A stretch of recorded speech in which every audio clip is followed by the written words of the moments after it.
Good to Good see evening, well, good morning to you, because you. it's, And soon it will be morning for you if you were here, and that I hope it's going to happen soon. I'm hoping so too. So we're on track, well, with the exception of the New Zealand board. They kind of like dragging their feet, but our CPVV application was accepted. We were Oh, asked to, great. I know, we were asked to go for medicals and have our visa scanned. Visas were scanned on Friday. We're doing our medicals on Monday, which is tomorrow. It's happening. Um, It's happening. But Yes. yeah, so excited Yeah. and also so scared. But just can't wait. Yes, it's a big new change. How are the children feeling? They're quite excited. So they've seen pictures of how beautiful Auckland is. Yeah. And my 10-year-old has seen the VR kind of amusement park in Oh, Auckland. And right. he's like, so the only thing they're sad about is that they won't have extended family there on their birthdays, which means Right. less birthday presents. Yes. Not they're not worried about the family members. They're not crying for the family members. They Yes. just feel like a calculation. So if so we say Nani and Nana for grandparents, but if Nani's not there and Nana's not there, then we won't get those presents. Uh-huh. So my mom's raised them when I'm at work, and she's like, but won't you all miss Nani? They're like, yes, Nani, but you can send us gifts. You can ship it over. She's like, clearly, you all are not going to miss me. Oh, that's funny. So yeah, Yeah. it Well, is that's quite funny. it's really great to have, this change in positive mood in your family now. How has it Yes. changed since before? Were your children aware of your plans to move for quite a long time, or is this something that's surprising them? This is something that's surprising everyone, probably including you and I. My friend has said, so most people, when they talk about immigrating, they talk about the length of time that it takes them to get across. And if things work out to plan, fingers crossed, from the time we made the decision, which was a day before I contacted you on, I think it was the 30th of July. So on the 29th of July, we'd made the decision. I emailed you on the 30th of July. You responded on the 31st of July. A week later, I think we met to record my video. A week after that, you sent my first application to the Auckland DHB, and the recruitment manager saw my CV and sent it to another post, one that you and I didn't even apply for. And I think a few days after that, so we're still in a 1 month kind of period here, I got an invite to interview for that job. Was in training for 3 days at the end of August, because we're in that 1 month period. So interviewed in the first week of September, found out I was successful 2 days later, and hopefully we fly up in November. So Well, when people yeah. talk about immigrating, they talk about months. Hopefully we're talking about an under 3 month period here. Maybe it could be a record in It like the could be a Guinness record. World Book or something. Yeah. Yeah. During COVID, it's very fast. But you're an exceptional profile that has a Thank you so much. you're on the fast track today. Maybe we can start with the introduction then. So here's your profile. Amazing profile. So I don't know if I captured everything fairly. I got the first part very well, I'm sure. Two bachelor's Right. Thank you. degrees, psychology and social Yes. science, and one master's degree. Yes. And down here, Yes. I know there's 12 years of clinical psychology, which is the main thing. But I thought it would be valuable also to mention that you're 16 years, because if we start before you were uh, Yes. qualified, An independent practitioner. Yes. yeah.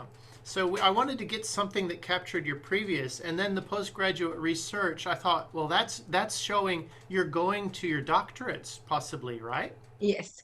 I'm currently registered for my doctorate. Yes. Yes, and then lead supervisor for 2 years. And I really like this at the end because we talked a little bit about this, Suhaila. Passionate about clinical psychology from inpatient care to judicial support, which covers such a wide spectrum. Um, could you speak about that a little bit, just in terms of what it is that your passion is and what you do? Because I think that's what made all of this possible. Yes, absolutely. So I've been very lucky that my experience has covered a plethora of aspects that pertains to both psychology and then more specifically to clinical psychology.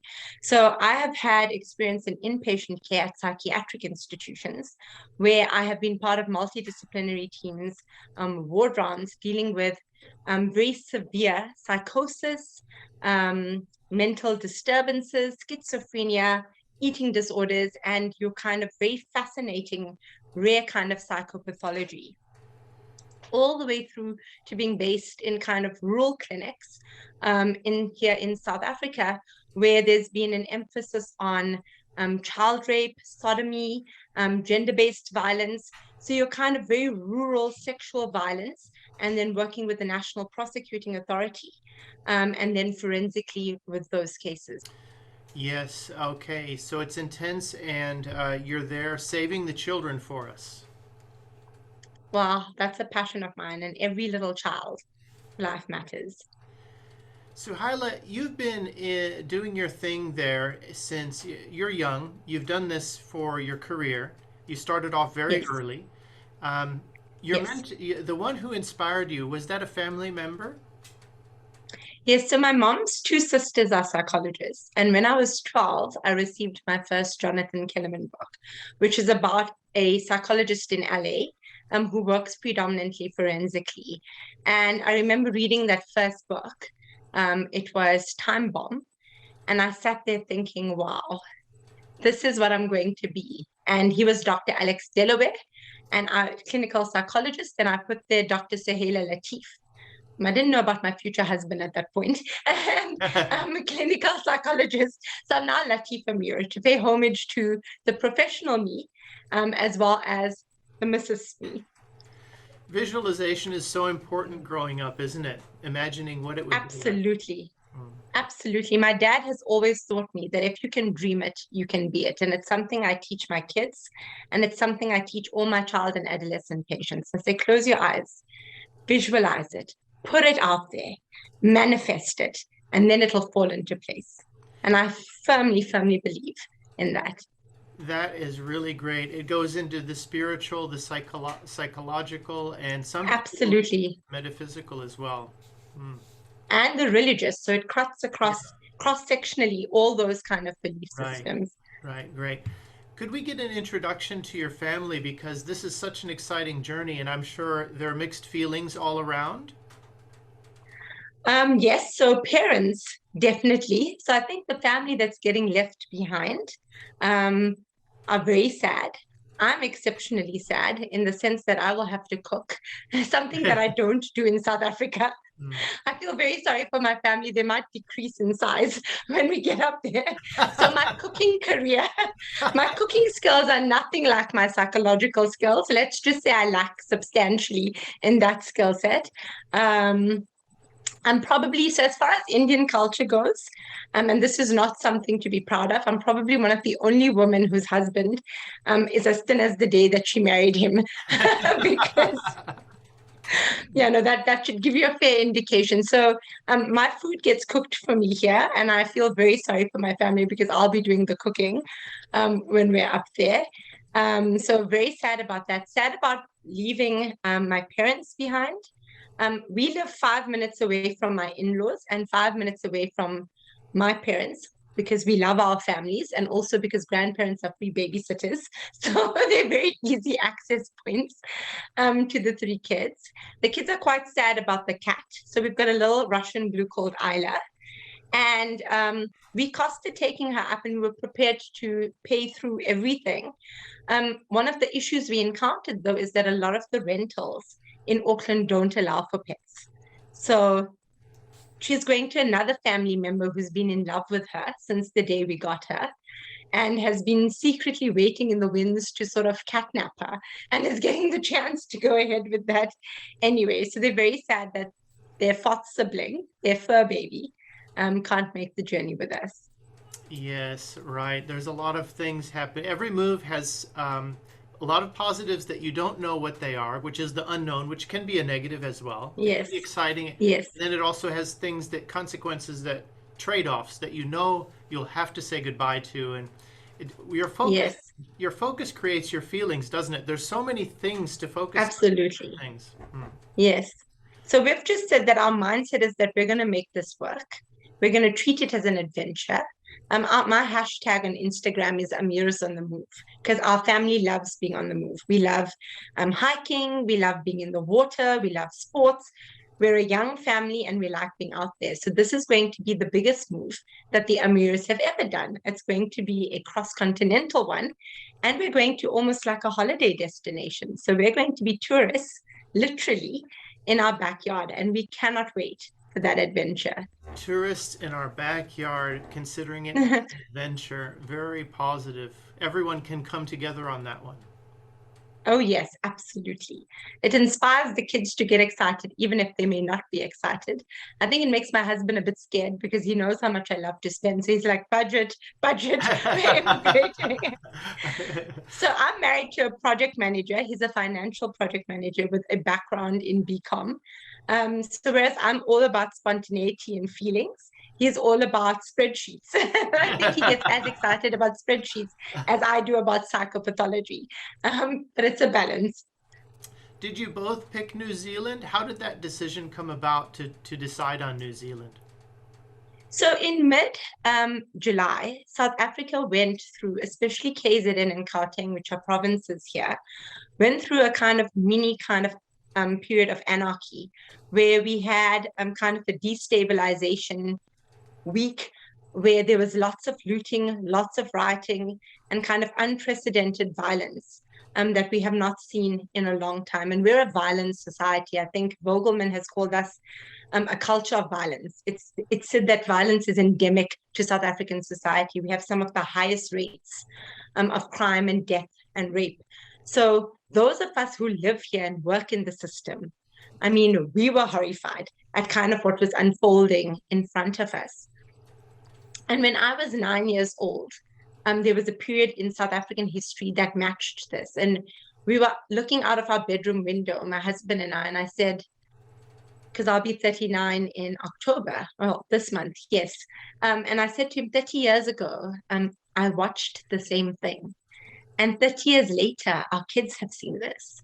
And I think I was crying. And I looked at him and I said, we can't do this anymore. And he's like, you're right, we can't do this anymore. So 2 weeks later, in that kind of July period, because I'd contacted you on the 30th, I'd been having chats to my friends about what can we do? Where can we go? Because we've been passionate. Both Junaid and I, Junaid's into building RDP houses, which are the kind of houses that the government does so that the population here, the native population that was disadvantaged, can have homes. And I'm very much involved in the forensics and the psychology. And we said, where do we go that would value our skills? Because we'd love to contribute, and that we'd be able to be, accepted racially, religiously. Where's a welcoming community? And people suggested Canada, and they suggested Australia, and they suggested New Zealand. And we were like, New Zealand? Where's that? We know Australia, we know Canada, because Canada's a stepping stone from America. And we're like, New Zealand, this sounds familiar because I knew about Jacinda. I knew she was the first female kind of prominent, and knew all the great kind of stuff that she's done. And we're like, okay, let's look into this place, this small, tiny place that shares a hemisphere with us. And I happened to go onto Facebook and type in South Africans in New Zealand and immigrating to New Zealand. And I'd been chatting to my best friend about it. And she's like, Sue, and she screenshotted your ad. And she says, look at this guy. His name is Tate. And he's talking about psychologists. And so that was the 29th. And on the 30th, I sent you an email. And the rest, as they say, is history. That is an amazing story. I had never heard that. Short and sweet and super fast, just the way that I like to do things. Yes, that's right. Everything worked out well this time, and it's a pleasure. Yes. It's great when you see a great fit, and it worked, and that's fantastic, especially in our times now where nothing seems to work. Yes. Yeah. No, but like I said, I could not have done this without you. Your strategy, your connection, just taking me through that process. I mean, I would have been totally lost. I would have not known where to start because it can be incredibly overwhelming. And you were like, You brought your spreadsheet out. You had a system. You were like, let's keep track of things. Because you and I thought we'd have to apply to at least a good few places. I mean, we were setting it up. And before we even got to like, I think our third or fourth Yeah, line, that's right. yeah, we were like, okay. Yeah. And when you applied for that job, when you applied for the first one, the one for the children and adolescent mental health, I was like, I love this. I love this. And so it was in the same place where I'm currently working. It was just minus the forensic aspect. So I was like, wow, you've picked it perfectly. This is prize one. Let's go for it. I want to be in Auckland. I want to be in the DHB. And then the recruitment manager came back with that setting plus the forensics. And I was like, wow, like, am I really this lucky? So yeah, I'm super grateful. Just that you took me under your wing. And I mean, it's testament to your skills and your connections, and just that how good you are at what you do, that you were able to go from 0 to 100 to here's the job in literally a 2-week time period. I think it was maybe 12 days. It's always great to hear positive feedback, but don't sell yourself short, Sue. You've got a really great profile, and the multidisciplinary aspect of it is what allowed them to look at you after interviewing you, after looking at your profile, and they raised you up to another profile that was more intense. Would that be right? More involved? To a kind of more senior role, yes, and to really be in the community. And so it's a multidisciplinary team of social workers, psychiatrists, nurses, other psychologists, and it involves youth that have had a brush with law. I was really gratified to see that they compensated you relevant to what anyone would be compensated here. So there was no bias for the fact that you're coming in, because they're paying you for your knowledge and your capability, and you can plug right in. Yes, so the package that they gave me, I think, exceeded my expectations. I haven't told it to any of my colleagues because No. it's substantially higher than what I'd been hearing them say. And it was not just, I think, the monetary kind of reward. They've provided me with the flexibility, and I think we haven't chatted. So they've told me, choose your work hours. Here's 2 sets. Choose what works for you. And I was like, wow, thank you. So the time that I've chosen allows me to kind of finish work and pick my kids up and then be home by 5. So that's with getting my kids. So it was awesome. And then they've offered me an entire relocation package from flights to MIQ to they've put me in contact with a relocation company, and I've got a mobility advisor that is taking me through the rental process that will sort that out for me even before I get there. So I've just been blown away by the Aroha, their love, their support. It's been the Kiwi way is honestly hospitable like nothing I've ever seen. So, Hyla, there are a number of other professionals as well that could fast track. Others, clinical psychologists, occupational therapists, physiotherapists, and registered nurses. These are 4 categories that can fast track in. Would you have a message for them as far as if they're sitting on the fence and maybe they're wondering what to do and what to expect and what can they try without getting too committed, and how might they explore the next steps going forward if they're interested? Carpe diem, seize the moment, take that opportunity and go for it. So cost-wise, to explore the process will cost you absolutely nothing. The only time you have to pay anything in this process is if you get an immigration advisor. And there's quite a few people I know that have not gotten an immigration advisor as well. They've chosen to do it by themselves. I just felt that with all the changes that are happening, and the fact that I've already got multiple jobs, 3 kids aged 10 and under, a fur baby, and a PhD, and a husband, that I'm not taking on the role of a self-induced immigration advisor. No. So that is the only cost that I've had to pay for thus far. So there is no other cost that I've had to. And obviously your medicals and things like that, but that's once you've made that decision and have a job offer, you then have to outlay for that. Otherwise, when you've got your CV done, and if they've signed up with somebody like you, they're receiving an entire package and they're not having to outlay anything. The only thing that it brings is options and choices that they wouldn't have had when they're on the fence. So yeah, absolutely, just All seize right. the moment. Very inspiring. I'm almost ready to re-enter into New Zealand. With yourself. Sign yourself up to Tate. Well, the gods are Thank smiling you. on both of us because it was you credit me with some of my. I mean, I'm crediting you. You're crediting me. But when it's meant to be, Well, they say teamwork is dream work, right? yeah, And that's it was right. like a dream. I mean, I think we were both thought we were dreaming because you were like, Yeah, okay, I'm sending your profile. yeah. And then I was like, I sent you an email. I forwarded you the email and I said, they invited me to another job. And you were like, go for it. Yeah. And I was like, okay, I'll go for it. It confused me as well. I had to work through your emails and work through their emails and figure out what's going on. And then I said, I think I know what Okay. happened. We applied for one. We Yeah. get an invitation for another one. Yeah, And then we interviewed. And before I can even have a meeting with you to tell you how the interview went, I sent you one saying, it says I'm the successful candidate. I'm like, but it hasn't been 24 hours. It hasn't been 24 hours. Yes, I'm like, what is going on here? Yeah. Oh my. All right. Yeah. Let, So let's- teamwork does make dream work. Yeah, I think that's we can conceptualize it like Yes, I appreciate that. you're welcome. Take care, Bye bye. stay safe, and have a lovely day. And you as You well. too. Bye-bye. Bye-bye.